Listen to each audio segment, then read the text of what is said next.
ইতিমধ্যে রিলিজ হয়ে গিয়েছে Samsung Galaxy S25 ultra 5G আর আজকের ভিডিওতে কিন্তু আমরা কথা বলবো এর 5টি লেটেস্ট চেঞ্জেস নিয়ে। নাম্বার 1, প্রথমেই যে পরিবর্তনটা লক্ষণীয় সেটি হচ্ছে এর ডিজাইন। গতবারের ফোনটিতে স্কোয়ার এজ কর্নার থাকলেও এবার কিন্তু তা করা হয়েছে রাউন্ডেড। এছাড়াও এর ক্যামেরা রিংগুলো করা হয়েছে আরেকটু ওয়াইড। নাম্বার 2, ডিসপ্লেতে এবারও থাকছে dynamic LTPO AMOLED 2X panel, কিন্তু এবার তার সাইজে বেড়ে হয়েছে 6.9 ইঞ্চ এবং একে প্রোটেক্ট করার জন্য থাকছে Corning gorilla glass armour 2 protection. এছাড়াও ফ্রেমে এসেছে একটি দারুণ আপগ্রেড, সেটি হচ্ছে গ্রেড 5 এর titanium upgrade.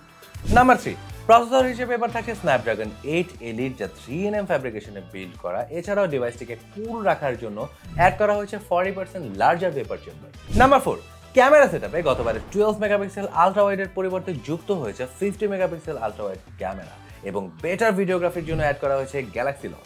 Number 5, battery size এবং ওয়ার্ড চার্জিং স্পিড সেম থাকলেও এবার কিন্তু পরিবর্তন এসেছে ওয়্যারলেস চার্জিং স্পিডে।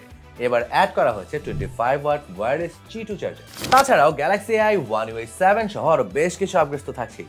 সো এই ফোনটির কোন কোন আপগ্রেড আপনার কাছে বেশ মজা লেগেছে তা কিন্তু আমাকে কমেন্ট সেকশনে জানাতে ভুলবেন না। এবং স্যামসাং গ্যালাক্সি S25 আলট্রা প্রি-বুক করুন শুধুমাত্র Apple gadgets. Apple Gadgets enhance your tech experience.